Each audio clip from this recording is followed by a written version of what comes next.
16. februar. Kada se poslušnost čini nemogućom? Vjerom je Abraham, kad je bio stavljen na kušnju, prinio Izaka.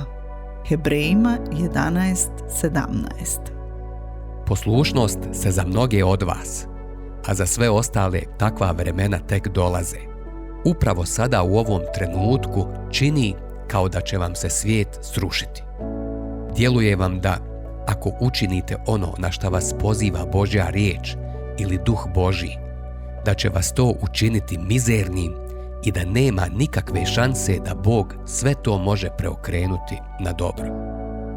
Možda upravo sada čujete Božju zapovjed ili poziv da ostanete u braku, ili da se ne ženite ili udajete, da ostanete na tom i tom poslu, a možda da ga napustite, da se krstite, da govorite o Kristu na svom poslu, da ne kompromitujete svoje standarde poštenja, da suočite neku osobu sa njenim grijehom, da se upustite u novu profesiju, da budete misionar. Ali u vašem ograničenom umu to djeluje užasno, kao gubitak Izaka, jedinog sina koji može da bude baštinik. Razmotrili ste sve to iz raznih uglova ljudskog stanovišta i jednostavno je nemoguće da će sve ispasti dobro. Sada znate kako je bilo Abrahamu. Ova priča je u Bibliji radi vas. Da li čeznete za Bogom, za njegovim putevima i za njegovim obećanjima više od ičeg drugog?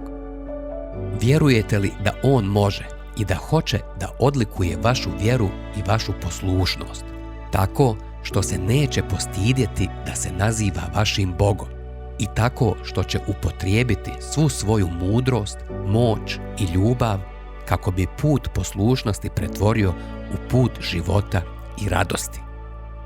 Kriza s kojom se sada suočavate je da li čeznete za njim.